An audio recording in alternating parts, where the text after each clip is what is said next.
folks. My name is Jim Worthen. The show is Worthen One. We're here on Channel 17, Cox Cable, and on the South Coast. And we broadcast Monday at 2, Wednesday at 5, Friday at 7 next week. But we're going out on two great platforms. One is the TV Santa Barbara platform, where you can go scroll down and see this show and all the others if you search Worthen One. I'm not sure why I'm the last on the list. They tried to tell me it was because my last name was a W, but I don't think so. I think sabotage is, I'm not paranoid.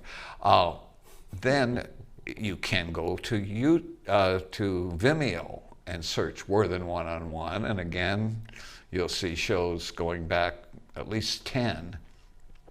So we tell you that so you can tell your friends, because Cox, as great as they have been and are to us, they cover about a third of the homes in the Santa Barbara, Goleta area, and we have people who watch us all over the country, all over the world. I've had people call in when I was doing call-ins from Paris. So there's nothing like the internet. My guest today is an old, I use the term loosely, friend. By the way, I had our old buddy Bill Pintard call me because he had just a couple of weeks ago saw the Erringer, the investigator show, where we went full wonk Greg Gutfeld. In fact, we even titled it Worthenfeld, and just crazy. And he thought it was so good. I am occasionally possessed by the devil, Greg Gutfeld. So if all of a sudden I say things that's not Worthen, it's because Gutfeld has captured me. And if you don't know who he is, get on Fox 5, it plays at 2 in the afternoon, and the Gutfeld show that plays here at 8 at night, and it's unlike anything else.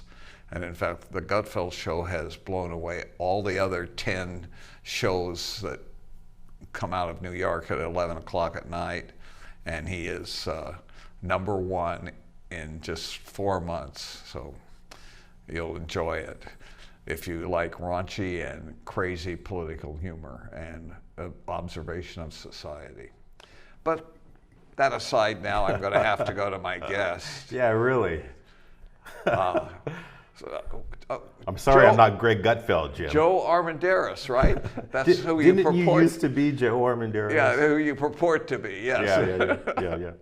Joe, even though, and I've had people like Erringer, that's where we went really Gutfeld, because he refused to do any biography. He wouldn't believe that there's a couple of thousand people out there that never saw him before. And like you, he's had shows here before, did his own show here. And so strangely enough, he completely disrupted my train of thought. And it is really a train of thought show. There's no script. I don't give you questions you're going to be asked. And train wreck show. Yeah. And yet we, in a circuitous way, came back and did all the things I was going to ask him about. So that'll happen with you, I'm sure. Okay. And but we always started out with, where were you born? Oh Lord, where was I born? Born in L.A., Los Angeles, California, City of Angels. Went to school there? Yeah, Montebello High School. Went to college in Whittier. Got married young. Had kids young. Moved to Carpinteria young. What were your parents like? Don't leave them out of it. My parents, they were important to you, They were. You were born. Very important. My parents were very important. My dad is just turned 90 in October. God bless him. Yeah. My 5 brothers and sisters, we do a group text every day, which is exhausting. Oh, wonderful. And right now they're all very concerned about him because he's been a little under the weather. So you can imagine when a 90-year-old is under the weather, everybody is kind of preoccupied with that. So I'm hoping he's fine. I think he's doing fine.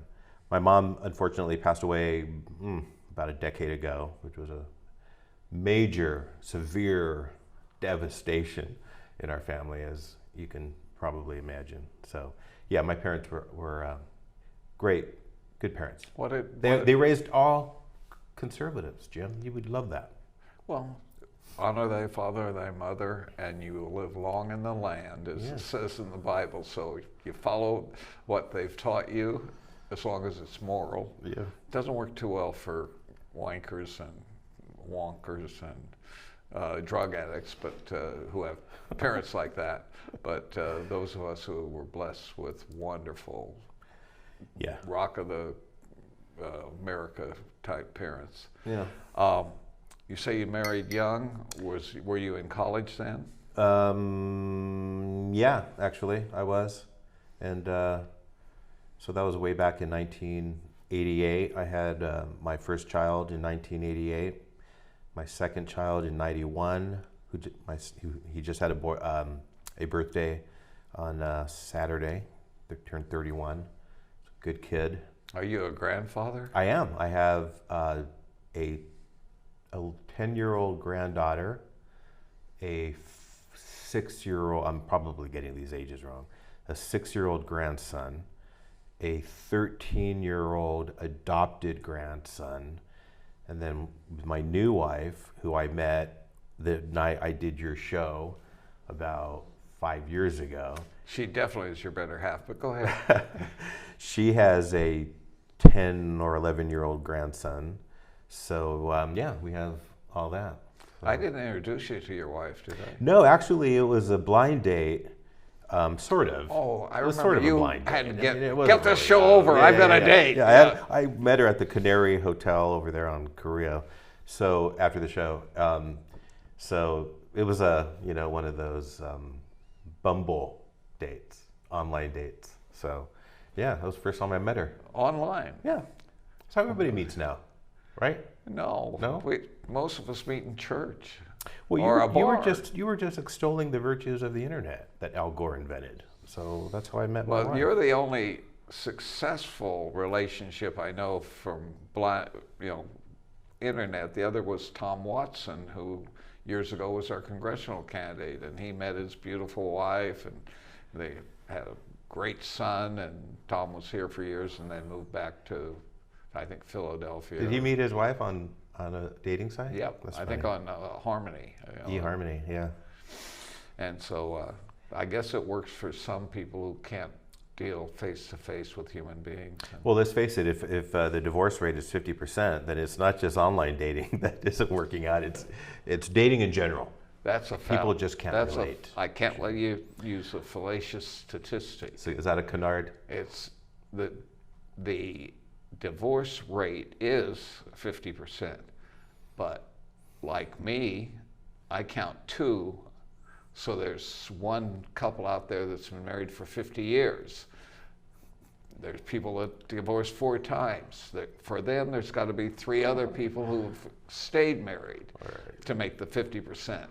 Yeah. So it's a divorce rate, but not every marriage has a chance of divorce. All right. Well, the Penguins make it work, I hear. Yeah. So you're in your second marriage. Third. What? But who's counting, Jim? Third. Who's counting? Who slipped in here that I didn't know? I can see my wife from here, kind of like Sarah Palin. I can see Russia from my house. Wait, that beautiful She's over there. woman there? She's right there on the couch in the green room. She usually waves at me and treats me better than she does you. Well. But I'm not as much as a most people treat other people better than they treat me. So, my recollection is you started out door-to-door salesman when you moved to Carpinteria. Door-to-door. Cold calls on the phone, on the telephone, selling life insurance policies to young Latino families. So you're going to argue with me about what door-to-door means. Yeah. Just because you get on the phone, that doesn't mean... Well, you're a salesman, so you know what it means. So, but yeah, I mean, that's what it was, right? Selling life insurance, cold calls at night on a Sunday from 6 to 8, I'd go into that little bedroom and in our condominium in Carpinteria, and 2 hours later I'd come out drenched from head to toe. It's tough. It's tough work. Yeah. To do that. And I met a lot of good people. Some of my friends today I met that way.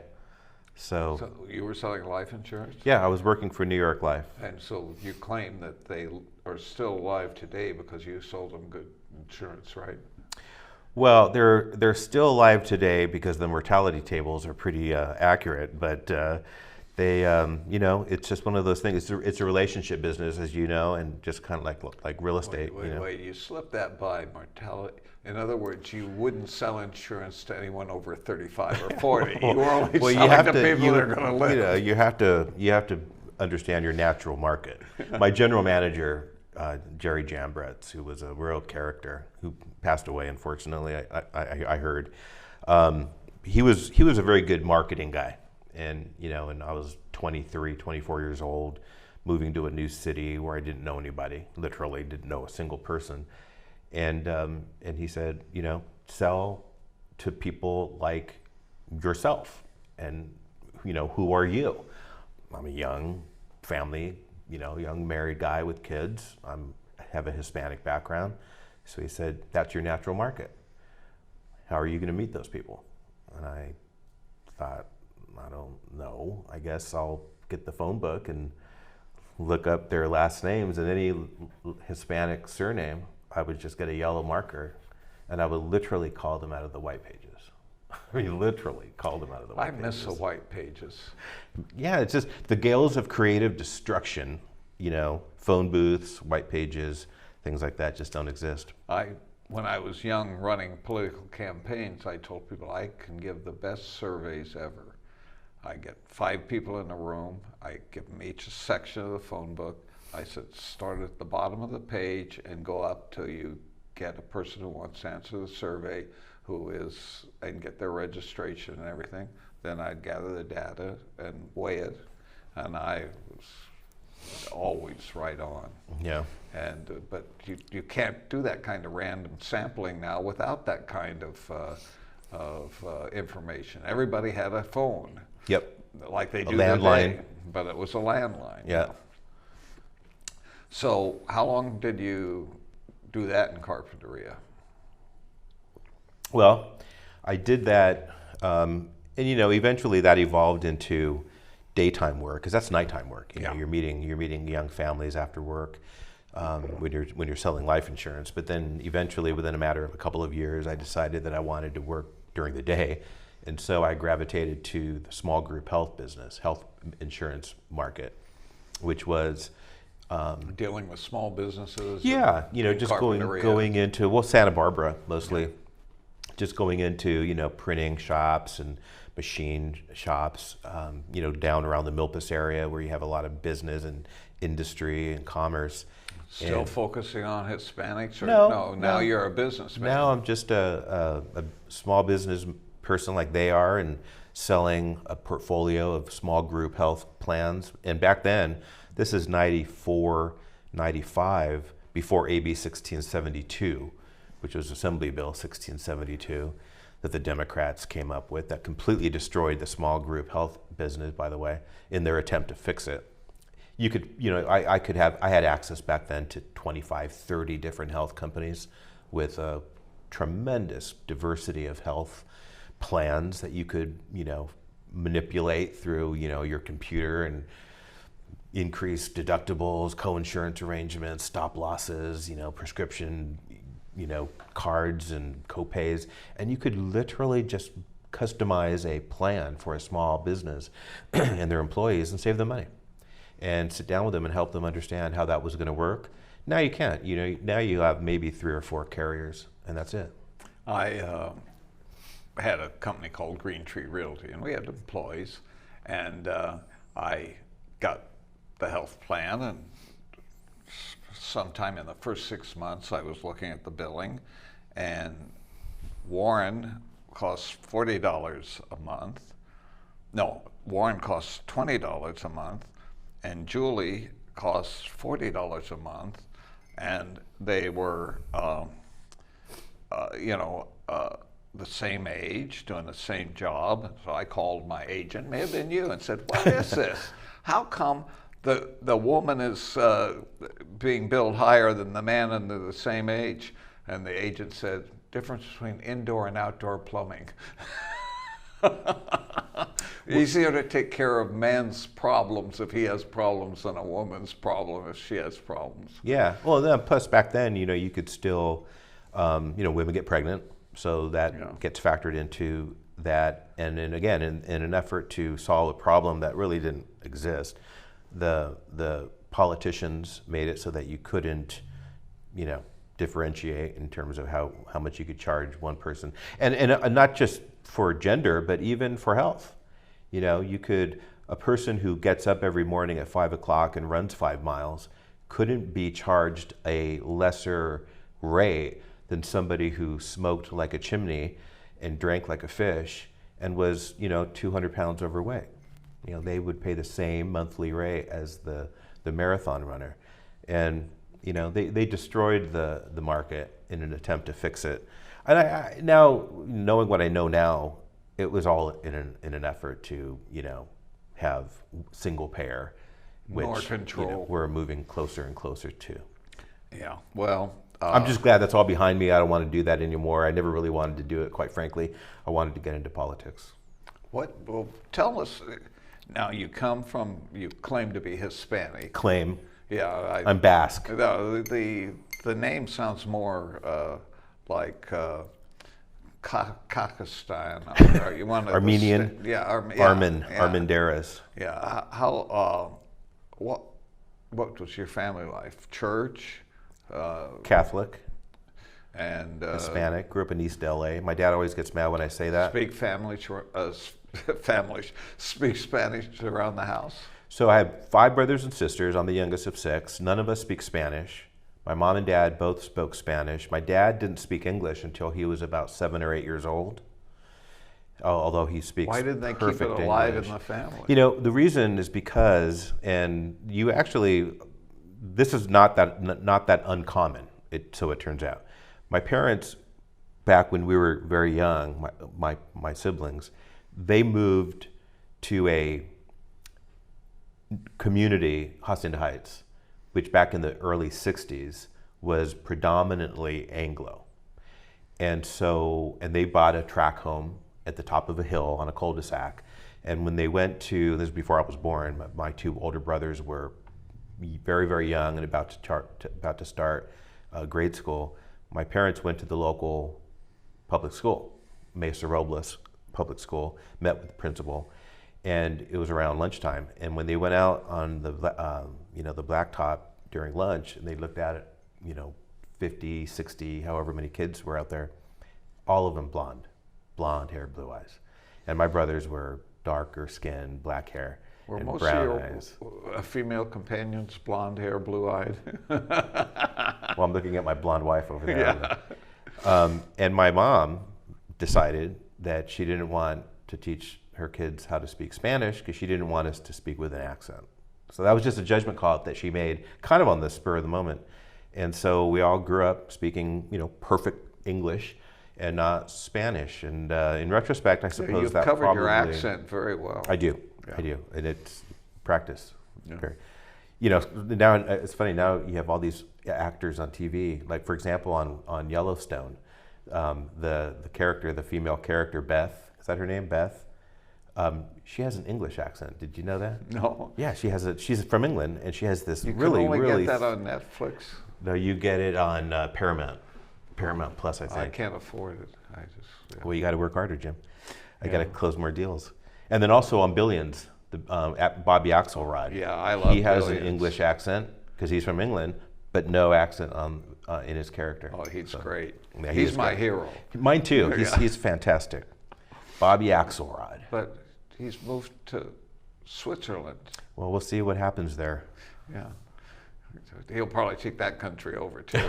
Yeah, probably. Great Billions. Great story. Yeah, I love it.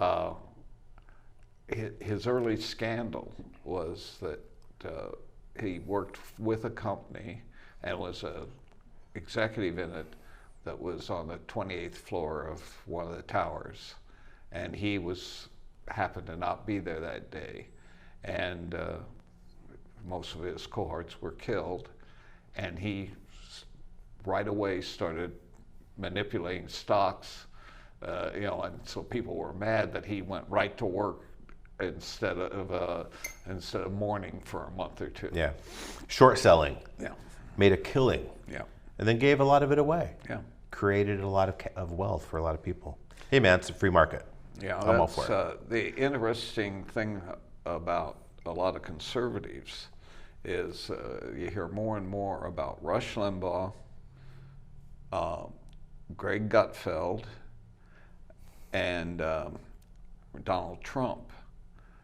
More and more stories come out of people that they just helped, but said, like Bo Snedley.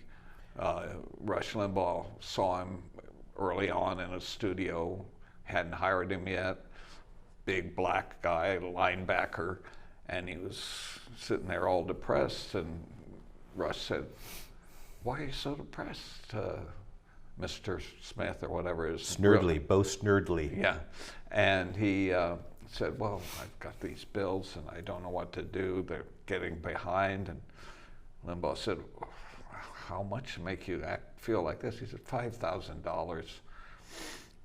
Next day, Rush comes in and says, "Don't tell anybody," and gave him a $5,000 check. And there's stories like that about all three of these guys. They don't want anyone to know that they give their charity, not to charities only, but to help other people. I'd sure love for Rush to be around right now. He is. To hear what he has to say. I've been trying to buy the book Rush on the Radio. I wanted it for Christmas, and I insist on not going to the the bad guys. And I go to Chaucer's, which is very less than conservative, and I complain about their windows not having the top books of the week that are conservative books. Like I just bought How I Saved the World by Waters. Yeah, and Waters. And every time I go in, they say, "Oh, we just sold out of Rush's book." I said, "Well, that should tell you something." Yeah, really. And so, we've got you talking about politics. Was politics a big thing in your family? Yeah, I think so. I mean, I think that, I'm sure for a lot of American families that were, at 1980 was a pivotal time, obviously, for America, for obvious reasons. The Carter, which is very similar to what's going on right now, by the way. Carter and Biden are very similar in their policies. The malaise and the austerity and the high gas prices and the high, inflation. So my parents were, typical. They were born in the 30s and grew up during the Roosevelt era and Kennedy and being Catholic. They were Democrats, and they voted for Carter. They voted for Ford, voted for Carter over Ford. But then in 1980, they voted for Reagan, and from that point forward, they were Republican, and all of their kids, voted Republican from that point on. So I think that having had that sort of political sea change was, profound, and it opened up that door to the world of politics, where it mattered. It mattered enough for our parents to change parties, so therefore it was important enough to talk about. In college, did you take a lot of history and poli-sci? Political science, yeah. Political science, government, history, international relations, public address. I always liked public address. You failed at public address? No. In fact, in my finals for public address, after I gave the finals was to get up in front of the class and give a speech. I'll never forget this. Mr. Parks was the professor. When I was done, he asked me, he said, "Joe," he said, have you have you considered working for the United States Chamber of Commerce?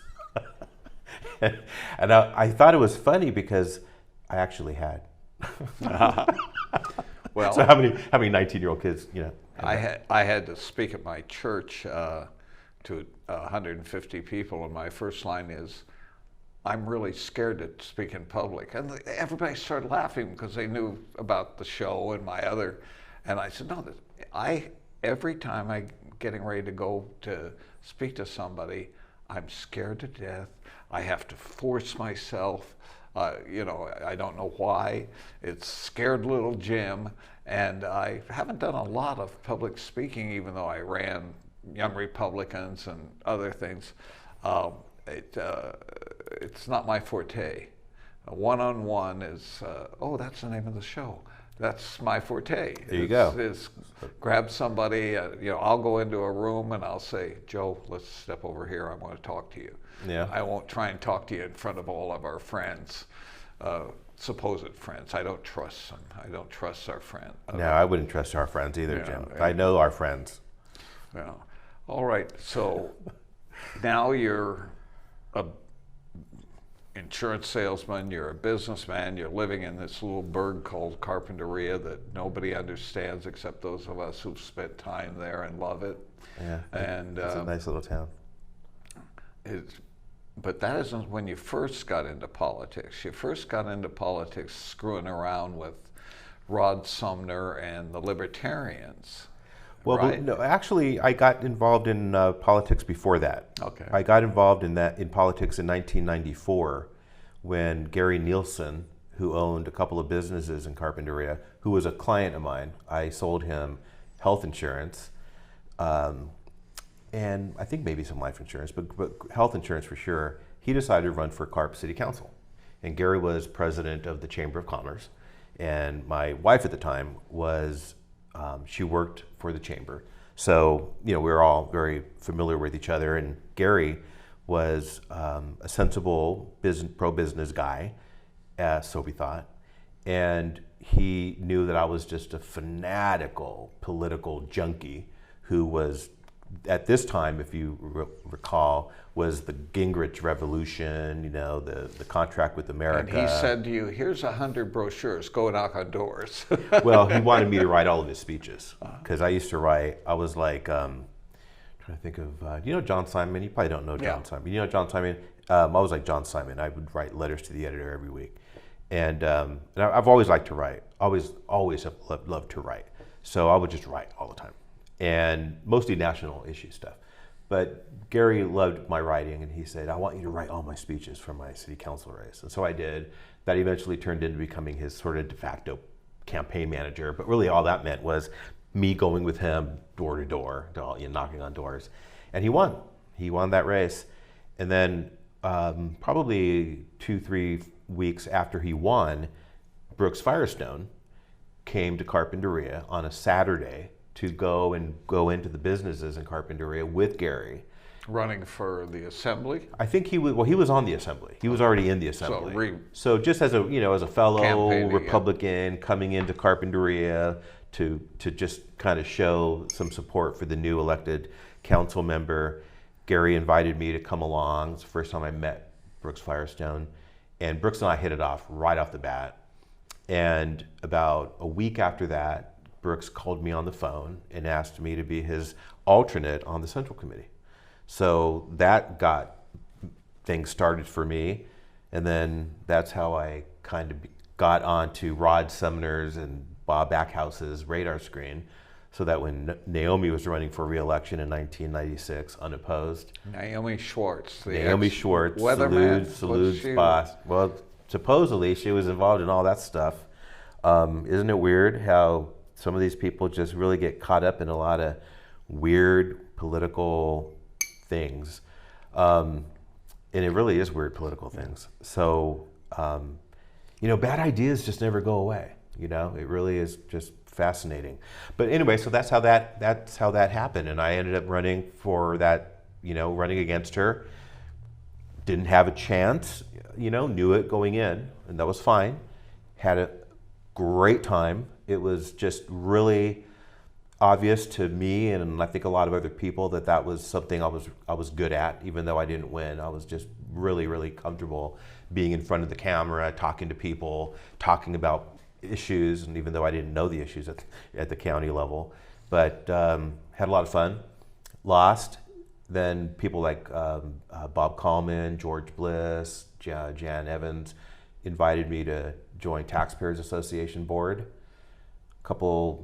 Several months later, Tim Mahoney, who was the executive director, took the job over at Gas Company. So that job became available. Still there. He's still there. He's been there since 1999. And so I took his position. And then a year later, I became executive director of Santa Barbara Industrial Association. And then 2004, ran for Carp City Council, won. And then ran for re-election, won. And then in 2012, I left the council, moved up to Orchid, and been doing all history consulting, business consulting, oil and gas. And then the dark side. I left the oil and gas, which from most people's perspective would be the dark side. But I have been working mostly in the cannabis space for the last couple of years. So you're a business consultant focusing on government relations too. Yeah, I do. My area of expertise in where I specialize is government affairs, government relations. I always tell my clients, I don't play the piano, I can't paint, but I understand government, I understand politics. And not that there's anything wrong with playing the piano. There's nothing wrong with playing the piano. Yeah. I wish I could play the piano. If I could play the piano, I would be a very happy guy. You know where that line, not that there's anything wrong with that, comes from, don't you? From Seinfeld. Yeah. And it happened to be about homosexuality. Yeah. Not that there's anything wrong with that. But it fits every aberration we have in our lives and society. Absolutely. But God didn't give me every gift. He gave me the gift of communication and in writing and public speaking, and I've used that to my advantage politically. And in being involved in politics for the last 25 years has given me an opportunity to understand and learn a lot about how government works. And so now I can use that knowledge to help my clients kind of navigate that whole terrain. And your relationships, people don't realize that the real relationships aren't who gives the biggest money. The biggest money gets you the entree to meet the people you met by working in the fields of politics. Brooks Firestone, Bob Kallman, great, Santa Barbarans, and Jim Worthen. I mean, Jim Worthen, for what sure. else? We had never met. You wouldn't have had this blessing, except. And I count my blessings every day for people like Jim Worthen. I've got to tell this story because it's getting out. Our friend Arthur von Wiesenberg decided to give me a nom de plume, or nom de guerre, and it turned into an alias, a legal second name, and it's Jimmy Olsen from Superman. So I say Arthur has to be Superman then, except I think I have more influence in the world than Jimmy Olsen ever had. I think so. Okay. For sure. Good. Not that there's anything wrong with not having influence. That's right. So in this, you've run into bureaucrats. We were talking about one that you had met who is now the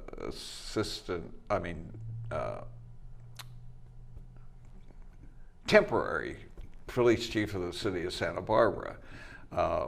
Great guy, Barney Malakian. Yeah. I like Barney. And he was, before that, he was the second in the county, and his portfolio was the cannabis licensing. That's right. And before that, he was a deputy assistant sheriff. Yeah.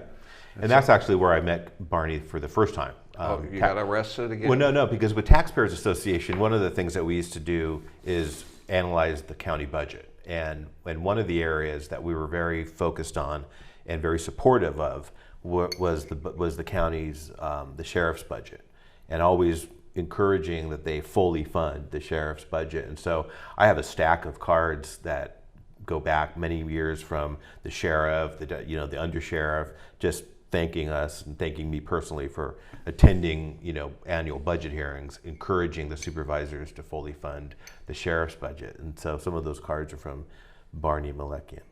So I assume you're supporting the re-election of our current sheriff. I am indeed. I'm a big Bill Brown fan, and I know I have some friends out there who don't agree with that position, but you know what? That's fine. Why? Why would any friends of yours not agree? Politics. Just it doesn't make any sense to me. But there's just, you never know. I guess it doesn't matter who you are. There's always going to be some people who don't support you for one reason or another. Or don't like you. Like about 90% of the people I know don't like me. Yeah. It's a burden. Well, it took me a while to get to like you. First I was like, you like me? I don't know. You like well, me? I mean, on a scale, it's Yeah, there's like and there's like. There is. Yeah. But I like Bill Brown. I think he's been a good sheriff. And I often told him that he's the best orator in my view, in Santa Barbara County, second only to myself. But he's good. That's why I don't speak, because there's guys like you. And, yeah. Well, that's wise. Yeah. Wise of you, Jim. And I wouldn't know what to say. It's just stick to the one-on-one. For words. Yeah. Stick to the one-on-one. Yeah. And you'll be fine. Thank you. I appreciate your support. I ran for office once. Did you? Yeah, once. No, twice. I ran for when I first turned old enough to vote, I ran for the Santa Barbara County Republican Central Committee. Now, I've told our audience, that's a legal body under the state election code, and each party that's qualified, like the Democrats, the Greens, have their own. And I ran, and I filed for it, and I knew I could win, and I put salesman, and I came in fourth. Yeah, they didn't like salesmen for some reason. And so I then again, when Dan Grant retired as 3rd District Supervisor, I ran for that seat, and due to a battle with the Santa Barbara News Press and a lengthy scandal that wasn't a scandal, I withdrew. Still got, even though I'd withdrawn in April and June, I got 700 and some votes in the supervisor's race. And then I thought, somebody's trying to talk to me and tell me that this isn't good for me. So you got involved in consulting, because you've done that. Running campaigns, yeah. I've ran 7 campaigns, but it's in my blood. I've been a volunteer forever, as you know. Just today we talked about potential congressional candidates, potential Senate candidate, and both of us had been meeting at least one-on-one with those people that we talked about. So I just love it. It's been an incredible ride for me, and will be. People ask me, both in my business and in my politics, I'm old enough to retire. And they say, when are you going to retire? And I say to Joe Armendariz, you'll know. You'll be shoving dirt in my face. I'll retire when they bury me. Yeah. And so any other, you don't only deal with cannabis. That has become a specialty, and that's not just the growers. There's the legal retail, and so you've been dealing with those. What other industries or businesses are you dealing with in government affairs or business planning? Well, when I left Taxpayers Association and SBIA 2.5+ years ago, it was to go and manage the government affairs and business development for a vertically integrated cannabis company up in SLO County. Oh, vertically integrated meaning they had cultivation and retail dispensaries and distribution and all that throughout the supply chain. Yeah. So that was exclusive. I was 100% exclusively focused and working on that for that company. So in that, for about 2 years, I was only doing that. And then that didn't, well, there were some issues that materialized with all of that necessitated me pivoting out of that. Yeah, but they weren't issues that dealt particularly and specifically with you. They were governmental issues that blindsided. Yeah. I know about a retail establishment that you were part of. Yeah, unfortunately, it had to do with some issues that preceded my involvement by many years, and that I didn't have any knowledge of. And when it came up, it was something that was. Well, you made TV because the store was ready to open. People had been hired and trained. A lot of lives were involved, and the county came in and red tagged. Well, the city. Oh, it's okay. The city. Always correct me when I'm wrong. Yeah. No, well, you which need was to. unfortunate. I mean, it was an unfortunate decision. I think it was not a fair decision by the city. But as I tell my clients, particularly when it comes to, well, frankly, when it comes to everything, but when it comes to specifically the retail dispensaries and the development agreements and the any agreement, frankly, that you have with a city, they hold all the cards. It's a one-sided unilateral contract, and anything they say goes. And so they exercised their prerogative under the agreement to yank that or revoke that permit, and that's what they did. So I did my best to try to change that decision. We weren't successful.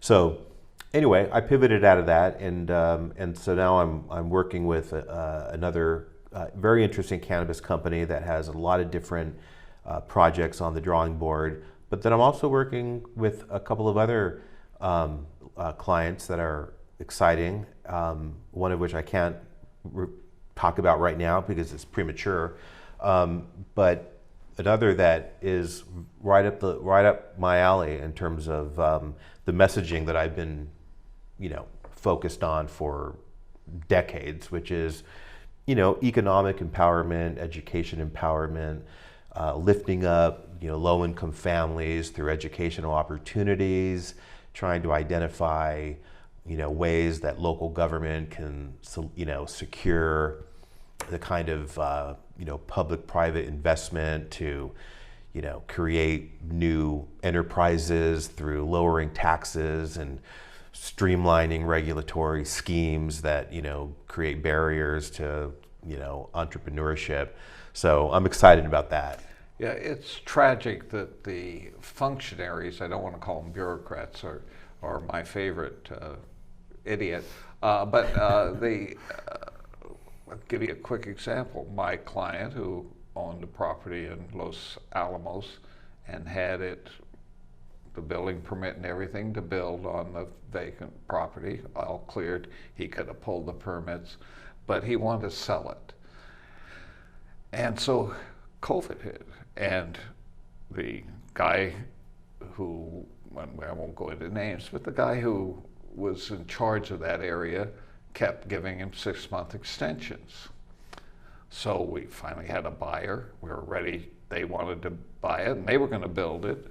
And my guy was delighted. We go to North County, meet with planners and the buyer and my client, and first thing the guy who was running the meeting said, well, you don't have permits. You're going to have to start over, and you're going to have to get an architect and get new plans and go through the process. And we were just unbelievable. And we had this extension for another 3 months. And he said, well, that guy's retired, and those permits are expired, and we don't respect that you have been getting these extensions. You've had 2 years of extensions because of COVID. You can't go in and do plan checks, and for a while you can't even have a building inspector. So my guy went home, printed out everything he had gotten from the county. It was literally 3/4 of an inch high, took it in the next day and presented it and said, you don't want to litigate this. And it was kicked over to somebody else in the building department. He gets a call. You're not only have your extension until October 18th, we're going to give you till January 18th because you're right. And so petty bureaucrats, you know, people, particularly the new brooms, want to put their stamp on what's happening in, as you know. Yeah. But that to me is a prime example of how they'll go as far as they can go until they're absolutely proven wrong and don't want to go to court. That's has that been your experience in stopping them if they? Well, some counties are better than others to work in. Yeah. For example, Santa Barbara County is, believe it or not, easier than SLO County. Some cities are a lot easier to work with than some counties. Well, wait a second. I got to challenge you on that. My understanding is that SLO County's Board of Supervisors is Republican-oriented and Santa Barbara's is Democrat-oriented. How can they be harder than is it that the supervisors aren't making the ultimate decisions? Well, I'm talking specifically about cannabis. Okay. So up in SLO, you have a Republican majority, but they're not particularly pro-cannabis. Whereas in this county, you have a more progressive majority where they actually are pro-cannabis. But even up in SLO County, there's really only 2 supervisors who I would argue are not pro-cannabis. But even Lynn Compton, who's a friend of mine, I like Lynn, she's not anti-cannabis. She just doesn't like outdoor cultivation. She doesn't like the smell and the odor, and she has to deal with the neighbors' complaints. So I completely get that. But no, the bureaucracy up in SLO County is something that, you know, they need to fix it. They need to fix it. And I trust that they will. You know, you have to give someone like Mike Brown, who, you know, is running the the SLO County Coal Lab now, who was our county CEO here in Santa Barbara County for, what was it, I don't know, 20 years. You know, the process improvement, which Coal Lab and taxpayers pushed, but, you know, Andy Caldwell did a lot of that heavy lifting on process improvement. They really did a good job of improving the way Santa Barbara County operates in terms of planning. A lot more can be done for sure, but, you know, even Lisa Plowman, who, you know, worked for the county many years ago, then left, went into the private sector, came back, you know, put some of that private sector experience to work in helping to streamline the county's P&D to become a more, you know, consumer-driven agency. So, you know, I think Santa Barbara County is actually doing a pretty decent job of trying to get projects out the door. Knowing that you were a heavy user of marijuana in the past and that you were one of the leading conservatives for legalization, am I right? Well, no, you know, it's funny. I actually, me and Peter Adam, former county supervisor Peter Adam, we wrote the ballot argument against the tax that was required in order for us to have a cannabis industry in Santa Barbara County.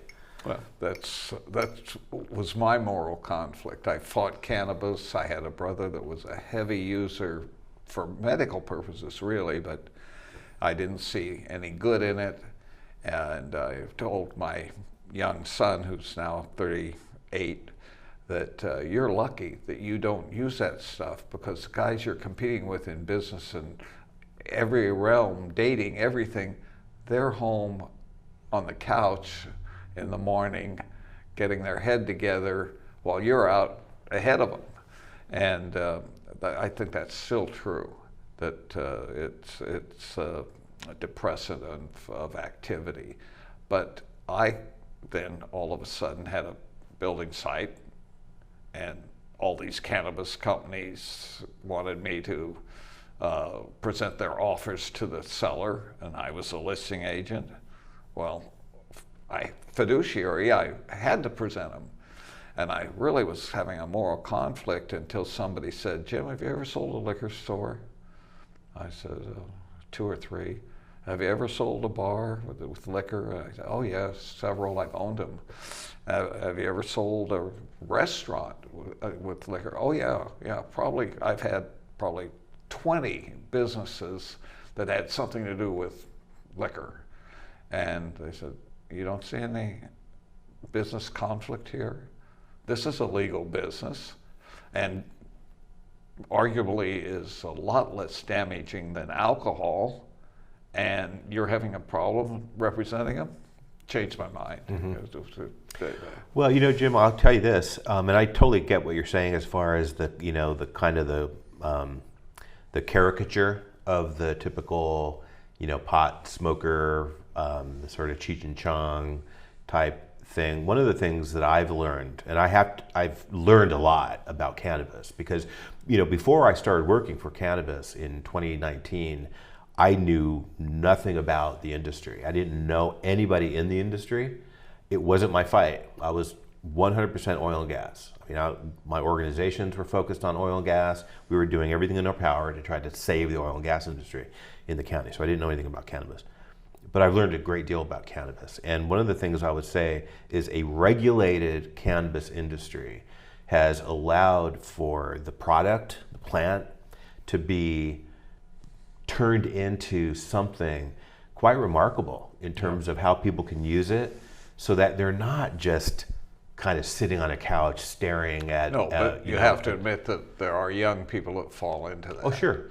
Now, we're down to our last 6 minutes. Okay. Let's talk about the elections coming up. Yeah. You see any problem for Sheriff Brown? No. This is the June. But you don't take anything for granted, right? Yeah. The June election will be the state constitutional offices. It won't be your school board. It won't be the water district. It will be from governor through the 7 constitutional offices, including DA, sheriff, county auditor, county clerk, to supervisor. Those are state constitutional offices. We think of them as county offices, but they're state offices. That will be on the June ballot.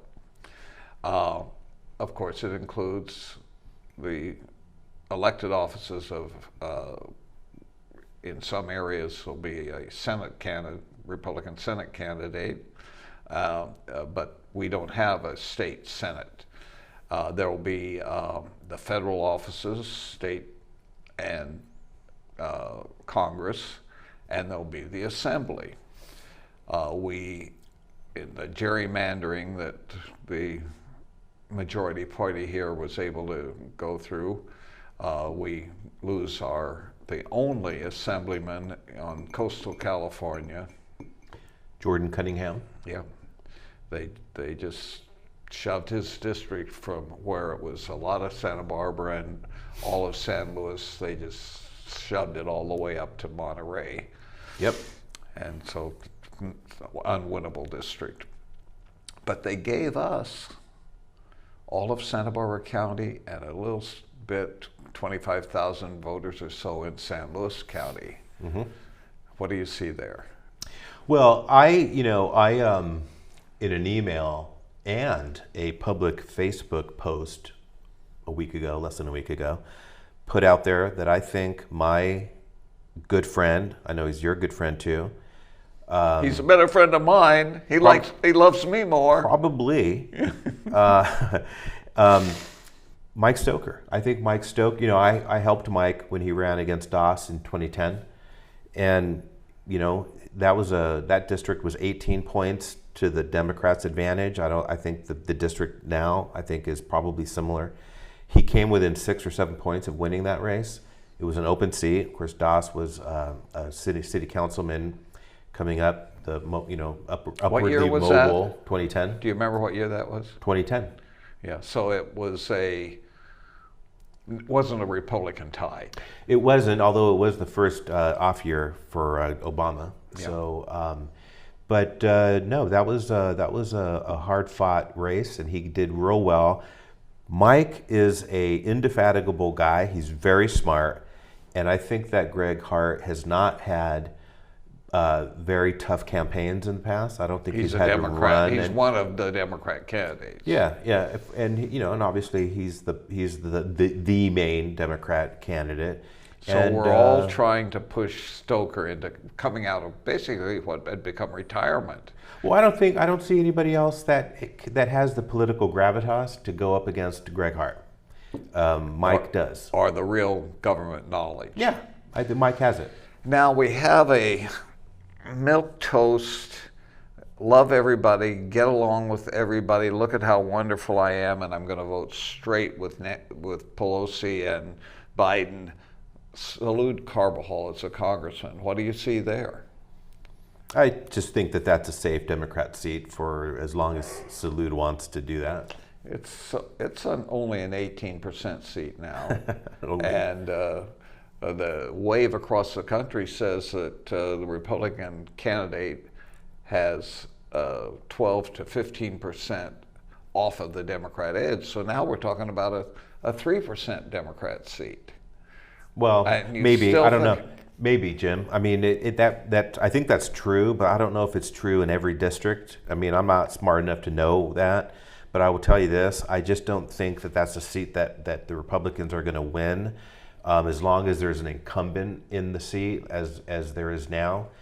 And so, I would rather focus my time and my efforts in getting Mike Stoker elected to that assembly seat. Oh, I'm with you on that.